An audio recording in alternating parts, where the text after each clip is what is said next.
Hello class. अभी अपन एक नया टॉपिक पढ़ते हैं। मैग्नेट चैप्टर के अंदर ही यही है, ठीक है। वही चैप्टर कंटिन्यू चल रहा है। क्या टॉपिक है? फैराडे की विद्युत चुम्बकीय प्रेरण की नियम, ठीक है। Faraday's law of electromagnetic induction. Okay, means इस टॉपिक में ये लॉ क्या है, इसके अंदर अपन पढ़ने वाले क्या है। अभी अपन ने कल की क्लास के अंदर देखा था कि जो लॉ थे, ठीक है, करंट के लॉ थे और चुंबकीय बल रेखाओं के नियम थे, उनकी दिशा निकाली थी। अपन ने देखा था कि एक बार जब करंट वहाँ पे प्रेजेंट है, ठीक है, करंट की डायरेक्शन पता है तो उससे आप जो चुंबकीय फ्लक्स रेखा है आप उसकी दिशा निकाल सकते हो, या फिर आपको फ्लक्स पता है तो आप करंट की डायरेक्शन निकाल सकते हो। ओके, तो अब ऐसा क्या होता है, आपने ये तो देखा उसके अंदर कि आपके पास में करंट है। अभी तक अपन ने क्या देखा था कि करंट थी, करंट से वहाँ पे क्या पैदा हो रहा था, चुंबकीय फ्लक्स पैदा हो रहा था, ठीक है, वो चुंबक बन रही थी। अब अपन क्या सीखेंगे इसके अंदर कि आपके पास में क्या होगा, चुंबकीय फ्लक्स तो होगा, उससे धारा कैसे बनाएंगे अपन, ठीक है, इलेक्ट्रिसिटी कैसे जनरेट होगी, एक विद्युत चुंबक से किस तरीके से इलेक्ट्रिसिटी जनरेट हो सकती है, वो चीज़ अपन सीखेंगे इसके अंदर। ओके, तो देखो इसको कैसे समझते हैं अपन ये नियम को कि जो भी ये फैराडे थे, ठीक है, साइंटिस्ट, इन्होंने किस तरीके से इसका एक्सपेरिमेंट किया, किस तरीके से इसको प्रैक्टिकली प्रूफ करा। देखो क्या करना है आपको, एक ये सिंबल आप देख के समझ ही गए होंगे, ये सिंबल किसका है, कॉइल का है एक, ठीक है, किसका है, कॉइल का है, जो एक सिंपल कंडक्टर को टर्न्स दे करके एक बनाई जाती है, ठीक है। फिर यहाँ पे कुछ और इसके अलावा कुछ भी डिवाइस है वो यूज़ में नहीं लिया। एक डिवाइस यूज़ में ली है, गैल्वेनोमीटर। ओके, गैल्वेनोमीटर क्यों यूज़ में लिया है, अच्छा ये जो चीज़ अपन ने ली है ना, ये क्यों ली है अपन, ये जो टॉपिक चल रहा है वो पढ़ क्या रहे हैं अपन कि अपन को क्या करना है, यहाँ पे इस चुंबकीय फ्लक्स से क्या करना है, उत्पन्न धारा, ठीक है, वोल्टेज उत्पन्न करना है या फिर करंट उत्पन्न करनी है। अभी करंट उत्पन्न करनी है तो करंट कहाँ फ्लो होती है, करंट के लिए एक सर्किट तो चाहिए ना, तो अपन ने यहाँ पे क्या बनाया है, एक सर्किट बनाया है, ठीक है, क्या ली है, कॉइल ली है। अब यहाँ पर ये भी हो सकता है कि अपन एक लैंप लगा दें, ठीक है, लेकिन अगर लैंप को जलने के लिए सपोज़ 2 एम्पियर करंट की ज़रूरत है, ठीक है, और ये जो प्रैक्टिकल अपन कर रहे हैं, जो प्रोसेस अपन कर रहे हैं, वहाँ पे अगर 0.2 एम्पियर करंट फ्लो हो रही है तो वो लैंप उस 0.2 करंट को कैसे शो कर पाएगा, वो ग्लो नहीं करेगा। तो इस कारण अपन ने यहाँ पे क्या लिया है, वो सेंसिटिव उपकरण लिया है जो अगर हल्की सी भी चुंबकत्व के कारण, अगर थोड़ी सी भी अगर करंट प्रेजेंट हो वहाँ पे, ठीक है, मैग्नेट के कारण थोड़ी सी भी अगर यहाँ पे सर्किट में करंट उत्पन्न होना, तो वो उसको क्या करे, सेंस कर सके, क्योंकि गैल्वेनोमीटर बहुत सेंसिटिव होता है, ठीक है।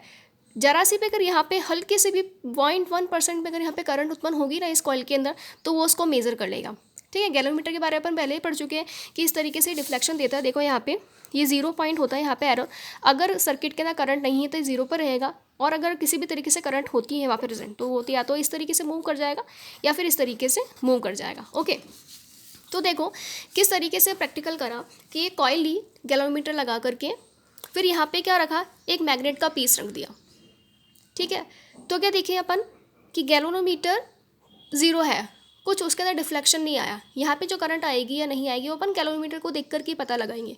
तो मैग्नेट रख दी यहाँ पे ला करके, तो गैल्वेनोमीटर के अंदर कुछ विक्षेप नहीं आया।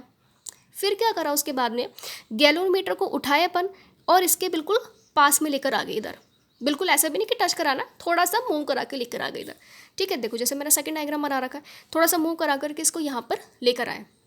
ओके, तब अब क्या देखा कि यहाँ पे जो गैल्वेनोमीटर देखो जो पहले 0 था ना, वो क्या करा कि इस तरीके से डिफ्लेक्ट होकर के, फिर जब अपन ने यहाँ पे चुंबक को रख दिया, छोड़ दिया, तब ये वापस किस पोजीशन के अंदर आ गया, वापस वही 0 वाली पोजीशन के अंदर आ गया।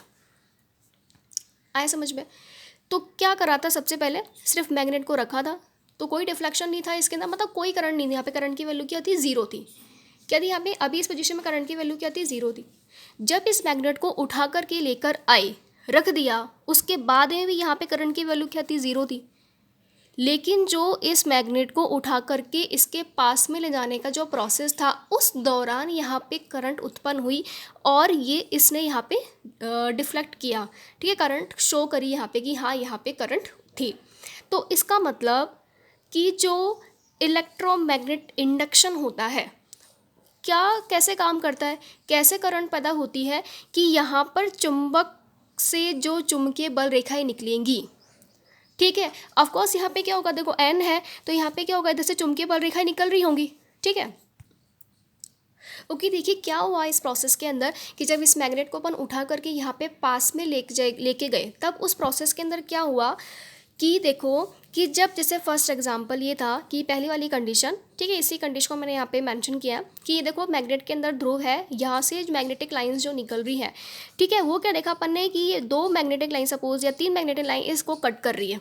ओके, फिर जब अपन इसको ऊपर उठा के यहाँ पे पास में लेकर गए, तो ऑफकोर्स जो ये वाला पोर्शन है जो अभी इस कॉइल से दूर है, तो ये क्या हो जाएगा, बिल्कुल इसके पास नहीं आ जाएगा। ये जो अभी सिर्फ जो 2 मैग्नेटिक लाइन्स यहाँ से निकल रही थी, चुंबकीय बल रेखाएं जो ऐसे निकल रही थी, अब जो इसके पास में ले जाने पर क्या होगा, जो ये बाकी की रेखा है ना, ये बाकी की रेखाएं में क्या करेंगी, इस कॉइल को क्या करेगी, कट करने की कोशिश करेगी। तो देखो जो अब तो सिर्फ यहाँ पे 2 थी, अब यहाँ पे बहुत सारी है, 5-6 मैग्नेटिक लाइन्स हैं, ठीक है, वो यहाँ पर इसको काटेंगे।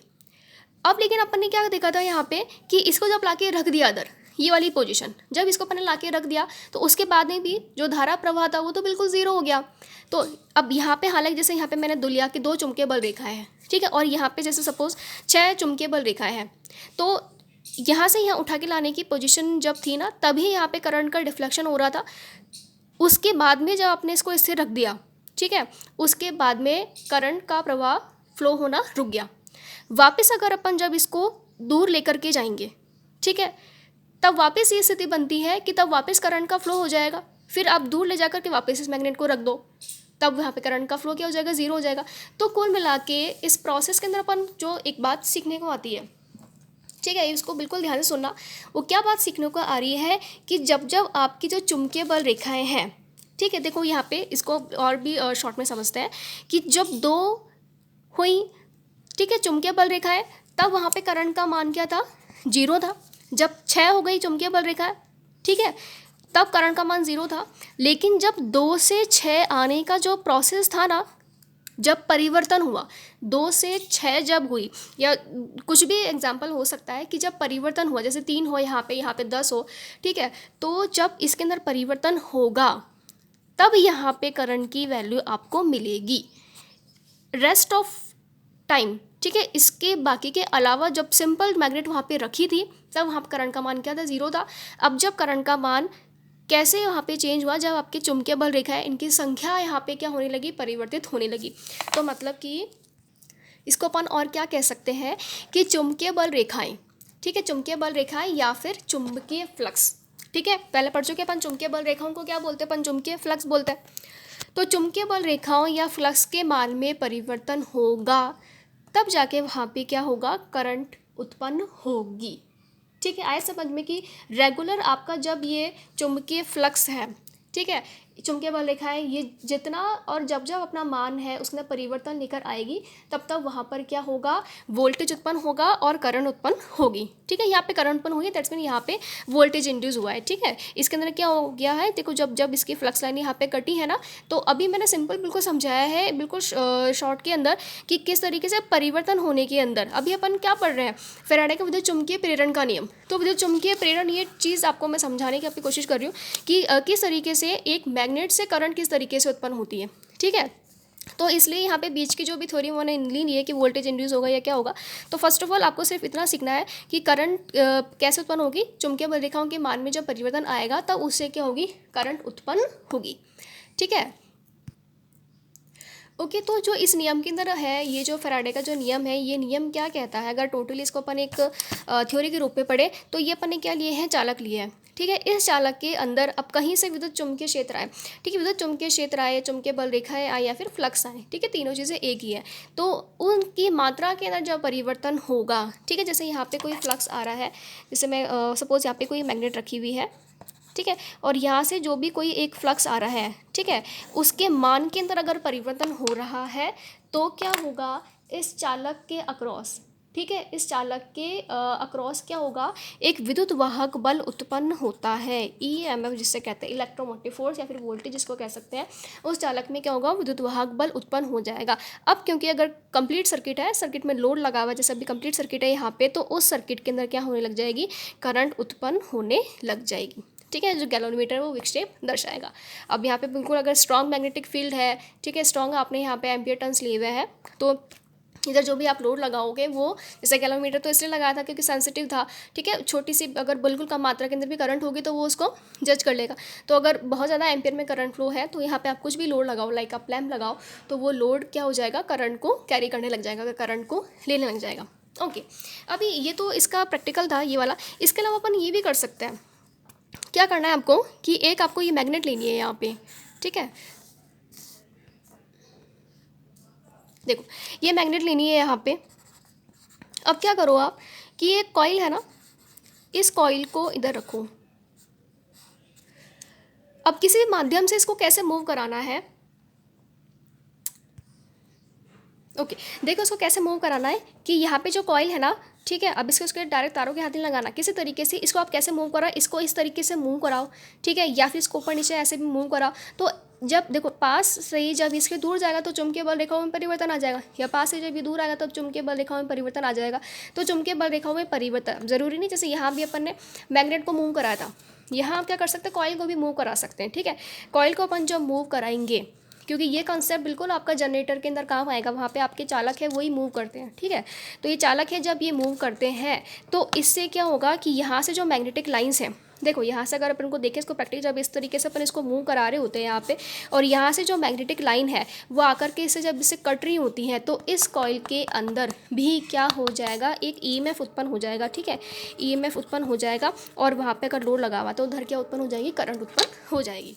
तो ये बिल्कुल क्या सीखा अपन ने, विद्युत चुम्बकीय प्रेरण को सीखा। अब इसके अपन सीखते हैं इसका फर्स्ट नियम क्या, ये चीज़ पढ़ी अपन ने, वो बेसिक कॉन्सेप्ट था। ओके ओके, तो देखिए इसको बिल्कुल एक स्टेटमेंट के रूप में मैंने इसको यहाँ पे लिख दिया है कि किसी चालक, देखो क्या पढ़ रहे हैं अपन, फैराडे का फर्स्ट लॉ, ठीक है। अभी तक जो अपन ने इसके पीछे पढ़ा वो बिल्कुल फैराडे ने जो प्रैक्टिकल किया था उसको मैंने यहाँ पे समझाया है कि इस तरीके से इस प्रोसेस के अंदर इस तरीके से होगा, ठीक है। तो फैराडे का जो फर्स्ट नियम है, फर्स्ट नियम क्या कहता है कि किसी चालक में से गुजरने वाले चुंबकीय फ्लक्स की मात्रा, ठीक है, किसी चालक में से गुजरने वाले चुंबकीय फ्लक्स बोल दो या चुंबकीय बल रेखाएं बोल दो, ठीक है, की मात्रा या फिर मान को परिवर्तित किया जाए तो उस चालक में ईएमएफ उत्पन्न हो जाता है, या फिर विद्युत बल या ईएमएफ, उसके अंदर क्या होता है, एक वर्ड है इंड्यूस, ठीक है, इंड्यूस हो जाता है। मतलब कि यहाँ पे अभी तक आपने क्या पढ़ा, किसी भी सर्किट के अंदर अपन ना विद्युत बल उसको दे रहे थे, वोल्टेज उसको दे रहे थे। अब यहाँ पे आपने वोल्टेज दिया नहीं है, यहाँ पे सिर्फ आपने एक गेम खेला है चुंबकीय फ्लक्स को लेकर के और एक कॉइल को लेकर के, तो उससे वहाँ पे क्या हो गया, ठीक है। तो इससे क्या होगा, इसके अंदर ईएमएफ है वो अभी तक अपन दे रहे थे, अब ईएमएफ यहाँ पे क्या हो गया, अपन को मिलने लगा है, ठीक है।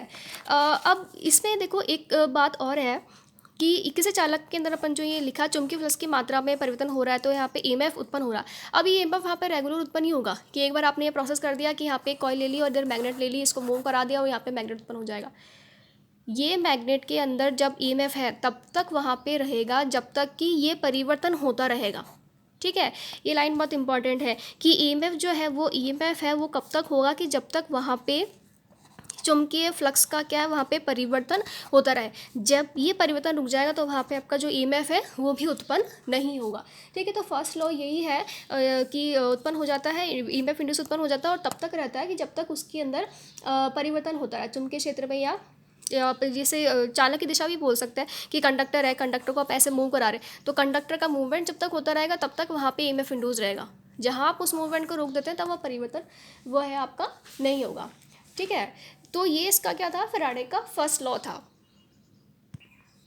ओके, तो इसके आगे अपन फैराडे का एक सेकेंड लॉ स्टडी करते हैं। इसके पहले देखो फर्स्ट लॉ के अंदर अपन क्या करते हैं कि देखो जिस तरीके से अपन ने क्या किया था यहाँ पे पहले, जैसे ये दो यहाँ पे लाइंस ली है, यहाँ पे फिर मैंने 6 मैग्नेटिक लाइंस ली है, ठीक है। तो मतलब क्या बोल सकते हैं यहाँ पे अपने पास में ये कोई एक φ1 फ्लक्स था, ये चुंबकीय बल रेखा आ रही है क्या है, यहाँ पे एक कोई φ1 फ्लक्स है, उसके बाद में परिवर्तन हुआ तो बाद में कितनी हो गई है, φ2 फ्लक्स हो गया, ठीक है। तो परिवर्तन कितना हो गया, φ1 से φ2, 2 फ्लक्स के बारे में अपन ने बात कर रहे हैं। तो यहाँ पे भी मैं क्या लेती हूँ, उसको 2 फ्लक्स अपन ने स्टडी कर लिए, एक क्या हो गया φ1 हो गया और एक क्या हो गया φ2 हो गया।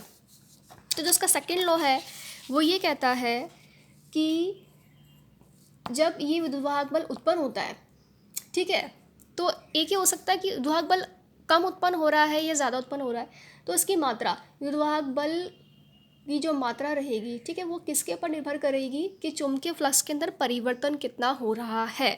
ओके, जैसे इसके पहले अपन ने जो पढ़ा उसके अंदर क्या थी, 2 फ्लक्स की लाइनें थी, उसके बाद में वो 6 हो गई, ठीक है।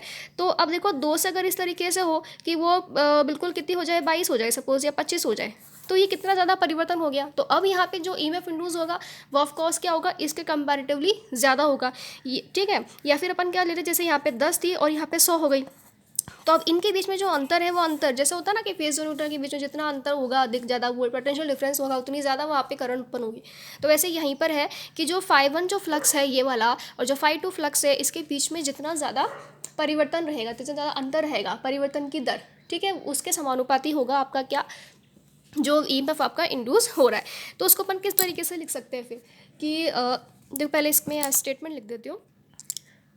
ओके सी देखिए क्या लिखा है यहाँ पे कि चालक में प्रेरित विद्युत बल का मान चुंबकीय फ्लक्स की मात्रा में परिवर्तन के समानुपाती होता है, ठीक है। अब देखो यहाँ पे आपका ई है, ईएमएफ आपका इंड्यूस हो गया, समानुपाती होता है, इसे समानुपाती का चिन्ह लगा दिया यहाँ पे। अब परिवर्तन की दर, ठीक है, परिवर्तन के समानुपाती होता है या फिर परिवर्तन की दर के समानुपाती होता है। अब देखो 2 फ्लक्स अपन लेते हैं φ2 और φ1, तो अब अंतर कैसे निकालेंगे, यहाँ पे φ2 माइनस φ1। अब दर के बारे में बात कर रहे हैं तो यहाँ पे क्या आ जाएगा, एक टी टाइम आ जाएगा, ठीक है। परिवर्तन की दर के क्या होता है, समानुपाती होता है।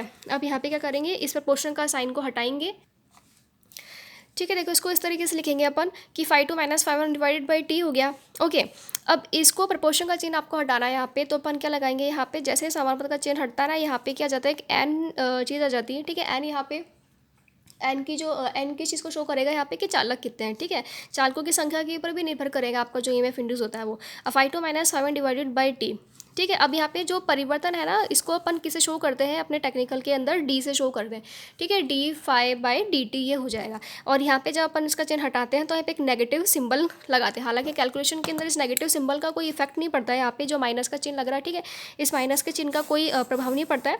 लेकिन माइनस का चिन्ह लगाया क्योंकि क्या शो करता है, देखो यहाँ पे माइनस का चिन्ह क्या शो करेगा कि किसी चालक के अंदर जब ईएमएफ इंड्यूस होता है, ठीक है, तो उसकी भी एक डायरेक्शन होगी और फ्लक्स परिवर्तन है उसकी भी डायरेक्शन है। तो इसका मतलब क्या, दोनों की दिशा क्या रहेगी, अपोजिट। अगर आप फ्लक्स परिवर्तन कर रहे हो, उसकी दिशा अगर ऐसी है, ठीक है, तो जो ईएमएफ इंड्यूस होगा उसके अंदर, तो उसकी दिशा कैसी होगी, उल्टी होगी, ठीक है, विपरीत दिशा को शो करता है। ओके, यहाँ पे जो एन है वो क्या है, आपके चालकों की संख्या है, ठीक है। एन क्या है पे चालकों की संख्या है और φ1 क्या फ्लक्स हो गया और टी यहाँ पे टाइम हो गया।